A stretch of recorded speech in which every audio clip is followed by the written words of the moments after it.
이번엔 머신러닝에 대해서 살펴볼 텐데요. 머신러닝은 최근에 많이 사용되는 단어입니다. 그리고 인공지능, 딥러닝 역시 최근에 많이 들어봤을 겁니다.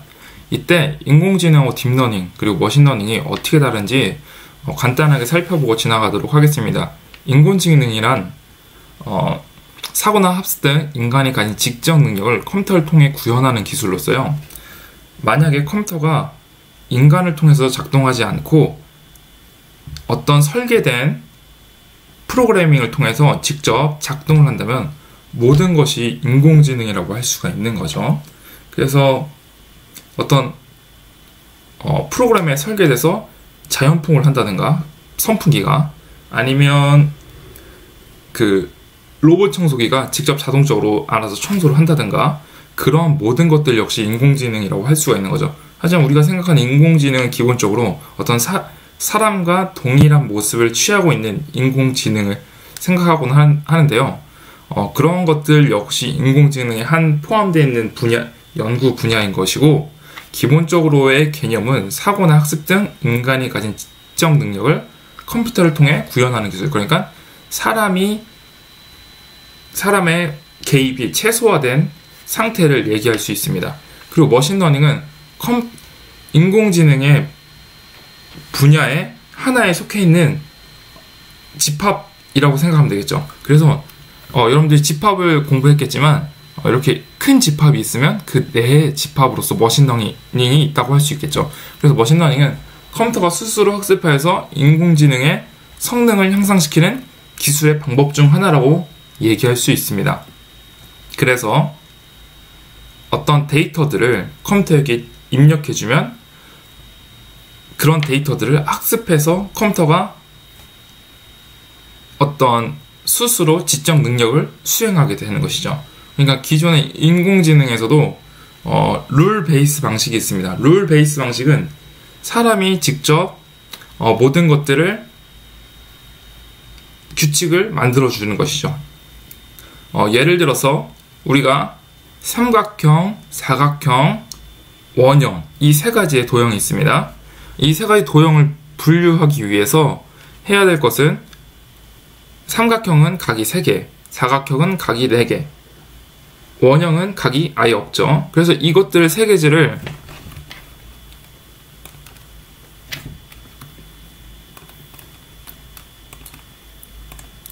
삼각형, 사각형, 원형이 있다고 합시다. 여기는 각이 3개고, 여기는 각이 4개고, 여기는 각이 전혀 없죠.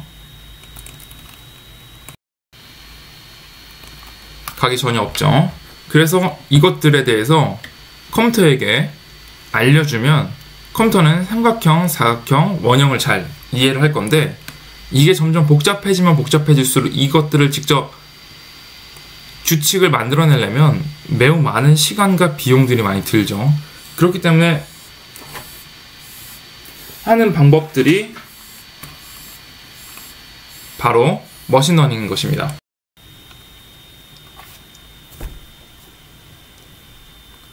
머신러닝인 것이죠. 그래서 데이터를 직접 입력받아서 그 데이터들의 특징들을 찾아내는 것이 머신러닝이고, 머신러닝에도 여러 알고리즘들을 사용해서 그런 최적화를 해야 됩니다. 기존의 전통적인 머신러닝들은. 근데 최근에 딥러닝 같은 경우는 그러한 모든 것들을 최소화시켜서 이런 인간의 누령과 같은 인공신경망 방식으로 해서 데이터를 입력해주면 그 데이터들에서 패턴들을 찾아서 파라미터들을 직접 결정을 해가지고 결과값을 출력해주는 것이 딥러닝입니다. 하지만 우리가 딥러닝까지는 갈 수 있을지 시간을 봐서 할 거고요. 우선은 머신러닝에 집중해서 한번 살펴보도록 하겠습니다.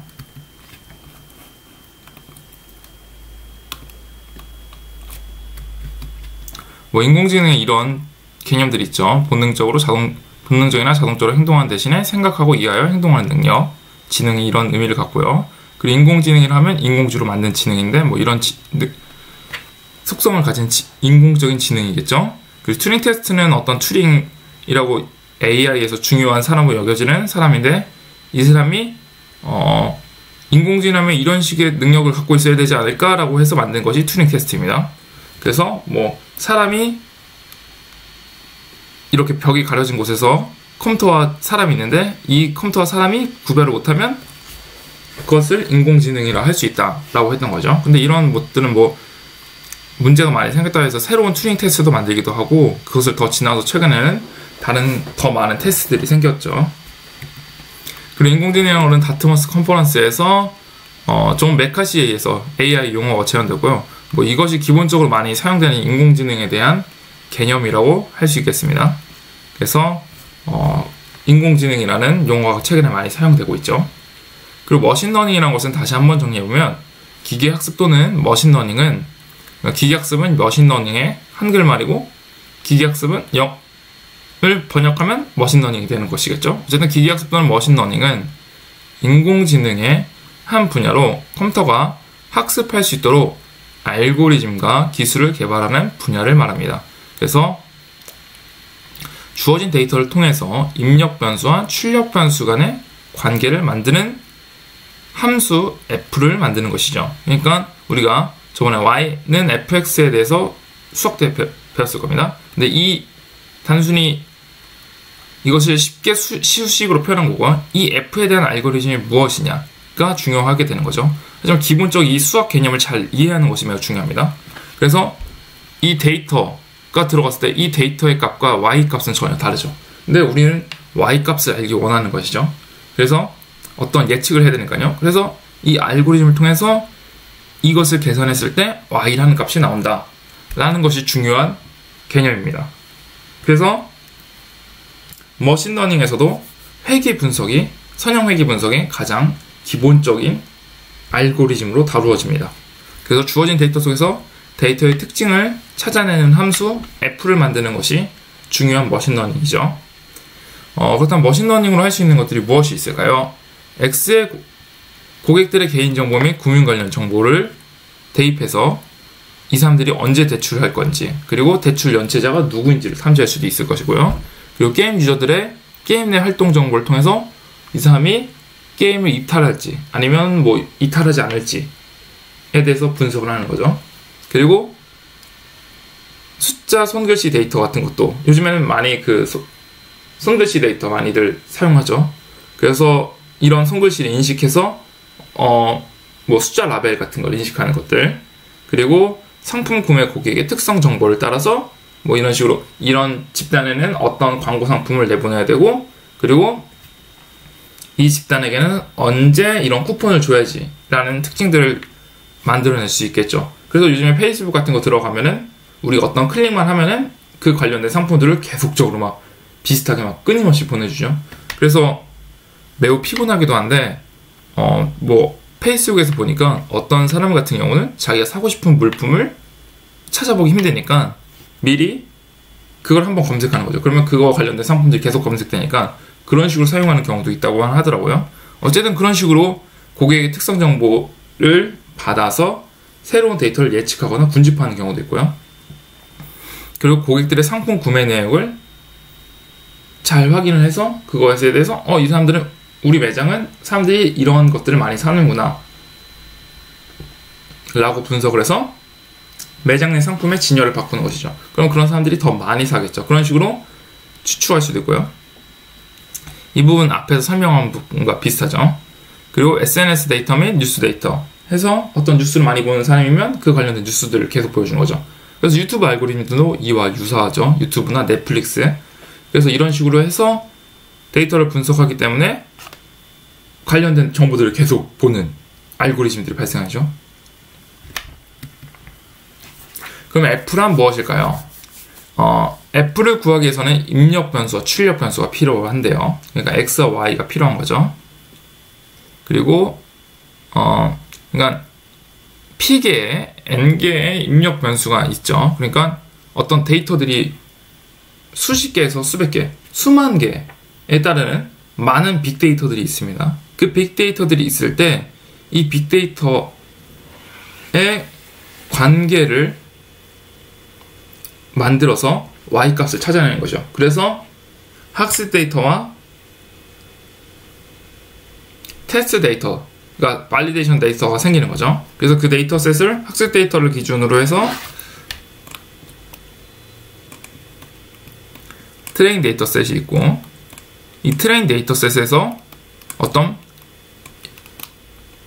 이 데이터셋이 이렇게 분류되어 있다고 한다면 선형 회귀 분석하기에는 이런 데이터셋이 가장 좋죠. 그랬을 때 이렇게 지금 좀 곡선으로 했는데요.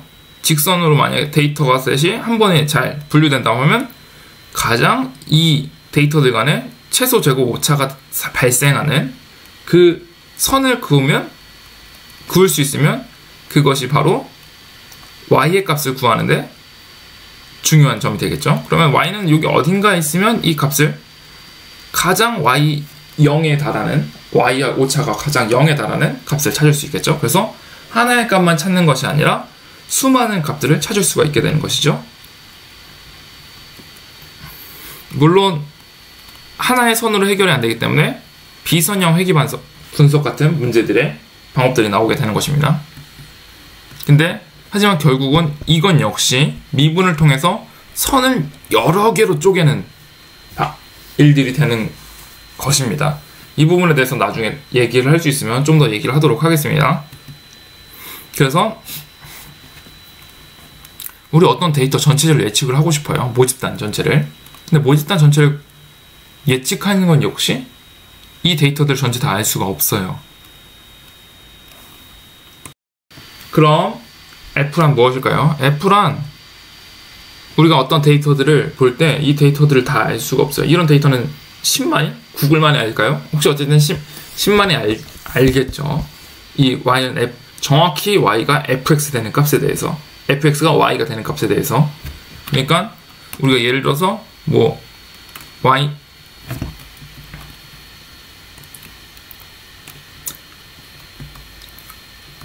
y는 뭐 23이라는 값이 있다고 합시다. 근데 x가 우리가 갖고 있는 데이터는 뭐 4, 5, 6이라는 값이고 이 값이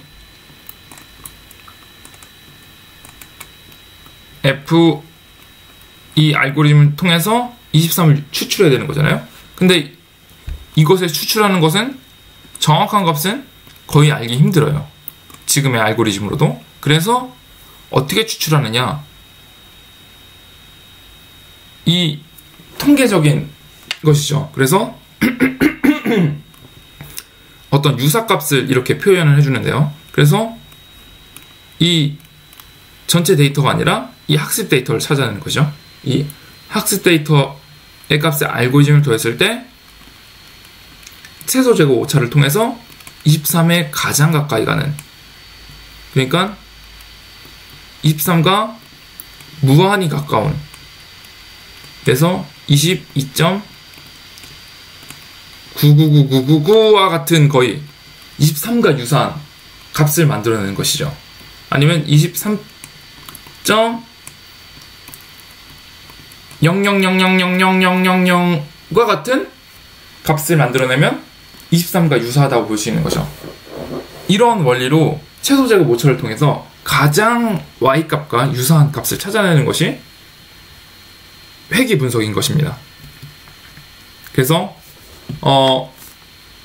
머신러닝은 크게 지도학습과 비지도학습으로 나뉘는데요. 지도학습은 y는 fx에 대하여 입력 변수와 출력 변수의 관계에 대해 모델링을 하는 것으로, 그냥 쉽게 얘기하면 답은 이거야 라고 알려주고서 값을 찾을 때까지 계속적으로 학습을 하는 것입니다. 많은 학습 방법들이, 머신러닝들이 지도학습에 기초를 했죠. 그래서 데이터셋을 만들고 그 데이터셋에 어노테이션, 주석 작업을 걸치죠. 그래서 그 주석 작업을 통해서 답을 그라운드 트루스라고 하는데요.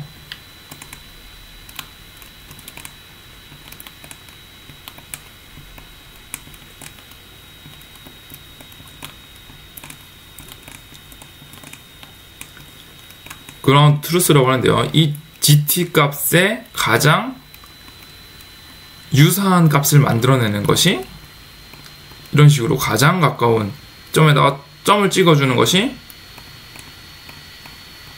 선형 회귀 분석을 통해서 답을 찾게 되는 거죠. 그래서 회귀 분석이 가장 지도학습의 대표적인 알고리즘입니다. 그래서 입력 변수 x에 대해서 연속형 출력 변수 y를 예측하는 것이 회귀 분석이고요. 분류는 고양이냐 개냐를 예측하는 거죠. 그래서 뭐 고양이 사진이 있고 개 사진이 있으면 고양이랑 개랑 이렇게 라벨링 해주는 거죠. 얘는 고양이고 얘는 강아지야. 그래서 그거를 학습을 해서 고양이랑 강아지의 차이는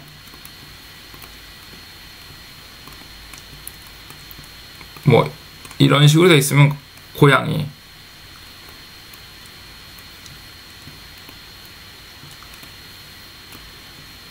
그리고 뭐 이런 식으로 돼 있으면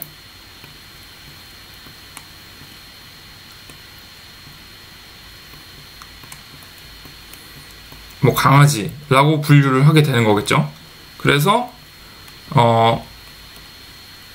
이런 식으로 지도학습은 어떠한 데이터의 데이터의 답을 알려주고 학습 데이터로 해서 이 정답에 맞도록 하는 것이 지도학습이라고 할 수 있습니다. 비지도학습은 이에 반해서 답을 알려주지 않고 값을 찾는 것이 비지도학습입니다. 그래서 출력 변수 y가 전체 존재하지 않는 거죠.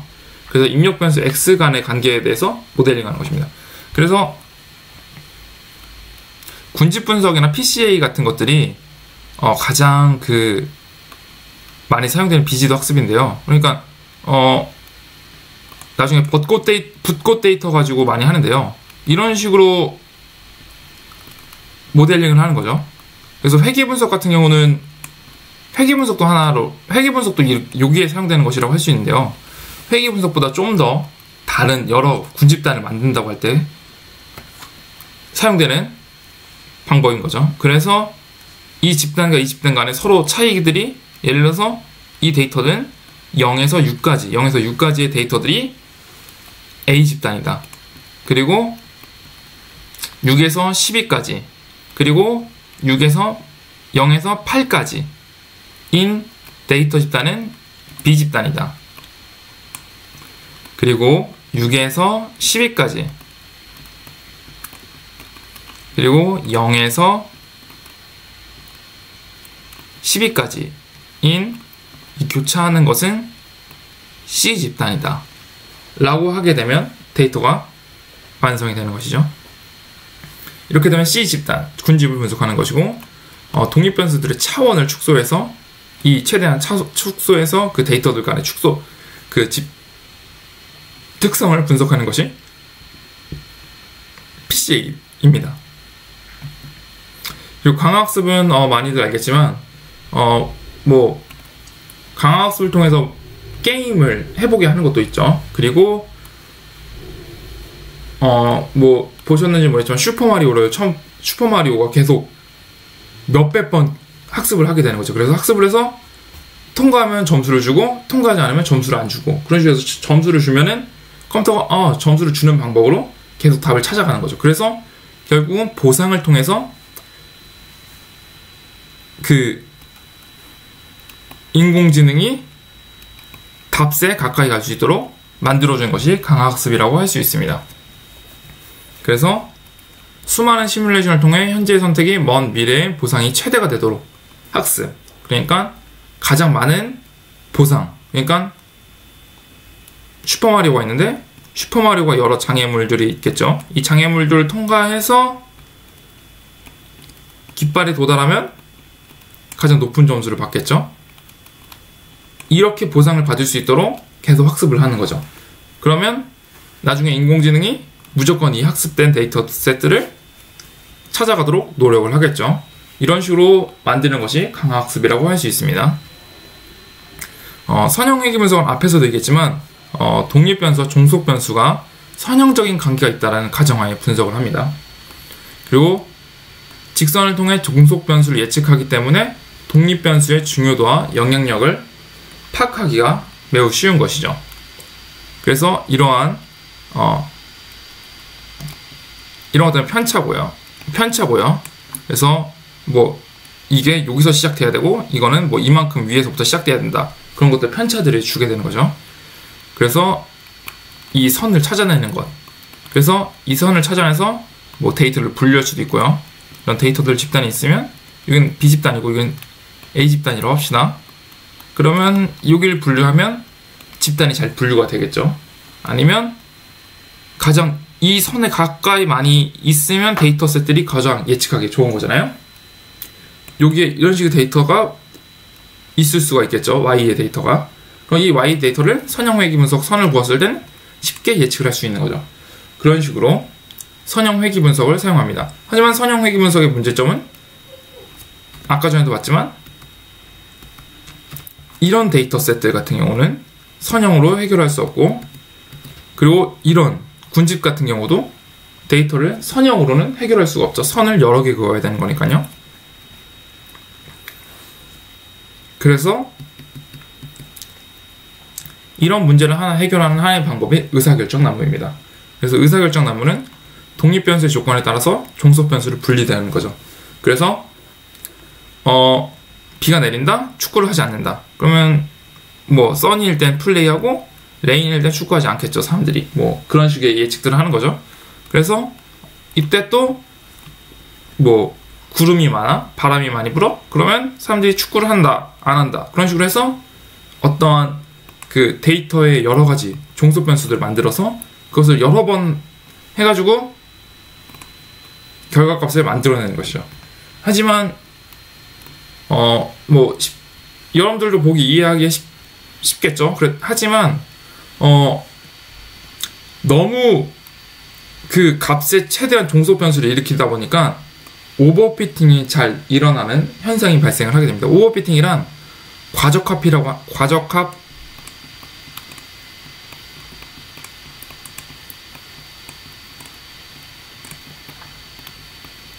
과적합이라고 하는데요. 그러니까 너무 값에 잘 맞아가지고 학습 데이터에 대해서는 답을 잘 맞춰요. 학습 데이터에 대해서는 뭐 정답률이 한 90%, 어큐러시가 한 98% 정도까지 올라가요. 근데 실제 테스트 데이터셋에 대해서는 정확도가 한 60%에서 70%밖에 안 나오는 거죠. 뭐 더 안 나오는 거는 뭐 30%, 40%밖에 안 나올 경우도 있고요. 그런 식으로 학습 데이터셋에 대해서는 결과가 좋지만 다른 새로운 데이터셋, 정말 우리가 예측하고자 하는 데이터셋에서는 결과값이 별로 안 좋은 거죠. 그리고 KNN은 군집 분석 매우 유사한데요. 근데 군집 분석이 어떤 특성을 통해서 이렇게 회귀 분석을 해서 분류를 하는 것이라면, 선형으로 이렇게 집단을 분류하는 것이라면 그게 아니라 이 데이터들이 만약에 데이터가 입력이 됐어요. 이 데이터가 어떤 평균값을 구하는 것이죠. 이거의 평균값, 이거의 평균값. 그래서 이거의 평균값을 구했을 때 예를 들어서 4라는 값이 입력됐다고 합시다. 이 4라는 값이 3이랑 가장 가까운지 7이랑 가장 가까운지 뭐 분석을 하는 거죠. 그러면 이 값은 7보다는 3에 좀 더 가깝겠죠. 그러면 이 값은 이 집단의 값이 되게 되는 것입니다. 그래서 이런 식으로 최근접 이웃, 그러니까 가장 가까운 이웃은 누구냐, 그 이웃끼리 좀 약간 어느 정도 특성들이 달라있는 부분이 있겠죠. 뭐 인천 사람이면 인천에 산다든가, 인천에 사니까 뭐 서로 뭐 같은 취미를 공유한다든가 그런 비슷한 집단이 될 가능성이 높겠죠. 그래서 이런 식으로 이웃을 찾아내는 것이 KNN이라고 할 수 있고요. 그리고 뉴럴 네트워크가 딥러닝의 가장 기본이 되는 것이라고 할 수 있는데요. 이것은 일종의 분류 작업하고 비슷합니다. 그래서 레이어들을 이렇게 쌓는 거죠. 이 레이어들을 쌓고 이 레이어들에는 각 그 회귀 분석이 들어가는 것입니다. 그래서 이 값을 통해서 파라미터를 결정하는 거죠. 파라미터들을 결정을 해서 결국 이 파라미터들의 쌓인 값을 여기서 도출해내는 것이죠. 가중치를 계속 업데이트하면서 y 값에 달할 때는 어떤 가중치, 파라미터여야 이 y 값을 잘 찾아낼 수 있다를 찾아내는 것이죠. 그래서 입력, 은닉, 출력층으로 구성된 모형이 되고요. 뉴럴 네트워크는 이것은 딥 뉴럴 네트워크에서도 동일한 그 구조를 갖게 됩니다. 그래서 이런 비슷한 구조를 갖게 되는데요. 그래서 모형으로서 각 층을 연결하는 이 노드들 간의 가중치를 업데이트하면서 학습을 하게 되고 그 학습을 통해서 Y값을 찾아내는 것이 뉴럴 네트워크다 할 수 있습니다. 그리고 뉴럴 네트워크는 딥 뉴럴 네트워크의 기본이 되는 모형이다라고 이해하면 좋을 것 같습니다. 그래서 이러한 값들을 가지고 딥러닝이 발전되었다. 이런 기본 개념에 대해서는 나중에 좀 더 깊게 살펴보도록 하겠습니다.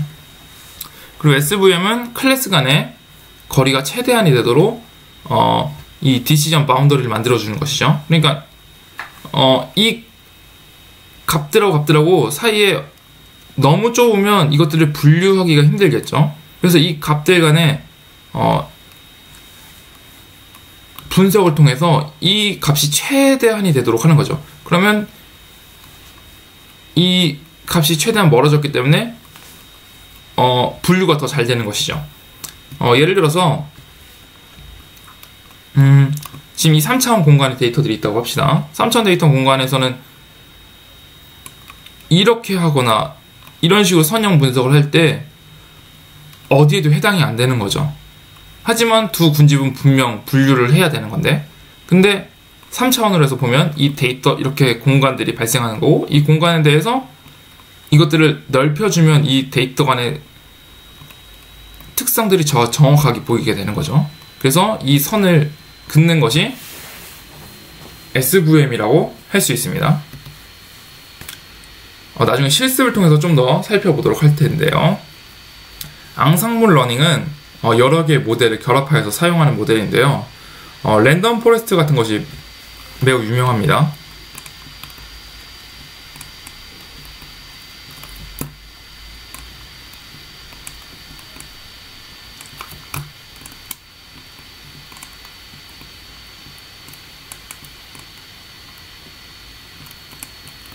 랜덤 포레스트 같은 것이 가장 유명한데요.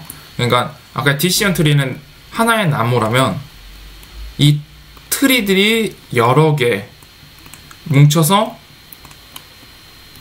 값을 만들어내서 좀 더 정확성을 끌어내는 방법인 거죠. 그러니까 하나의 알고리즘만 사용하는 것이 아니라 여러 알고리즘들을 결합해서 값을 만들어내는 것이죠. 그래서 가장 정확성이 좋은 것들을 뽑아내는 것이 랜덤 포레스트 방식이라고 할 수 있습니다. 랜덤 포레스트뿐만 디시전 트리를 결합하는 랜덤 포레스트뿐만 아니라 여러 가지 방법들은 뭐 KNN이라든가 그런 것들을 하나에 결합을 해서 앙상블이 서로 조화롭게 이루어졌다는 거잖아요. 그래서 뭐 앙상블 뭐 음악회도 있고 막 하잖아요. 그래서 앙상블은 여러 가지 뭐 악기들 뭐 음악들이 모여서 하는 걸 앙상블이라고 하니까요. 그런 음악들이 조화롭게 잘 할 수 있도록 하는 걸 앙상블 러닝이라고 하고요. 그래서 여러 개의 모델을 결합하여서 사용하는 모델이라고 이해하면 좋을 것 같습니다. 그래서 K-means 클러스터링도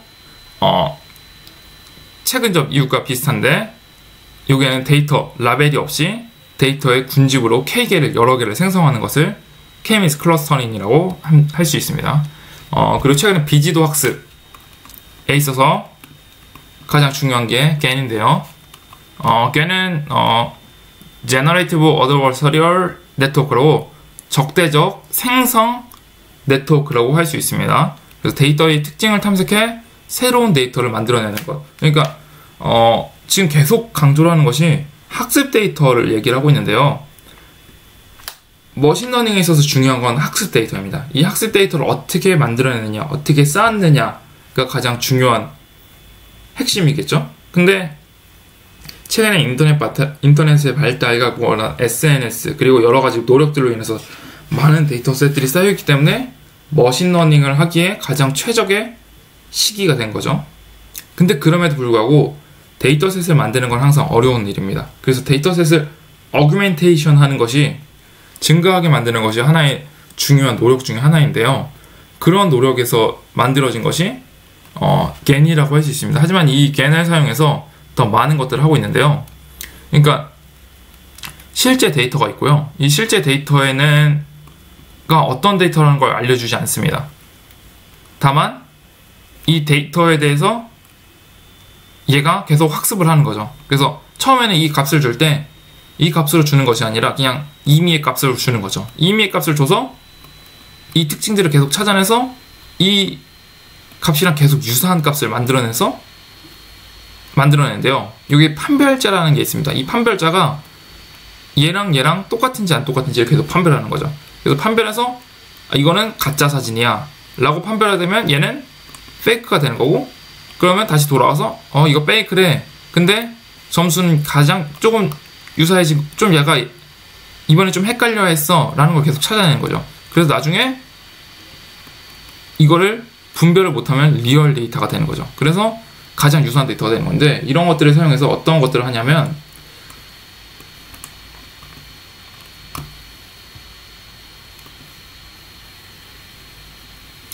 이런 식으로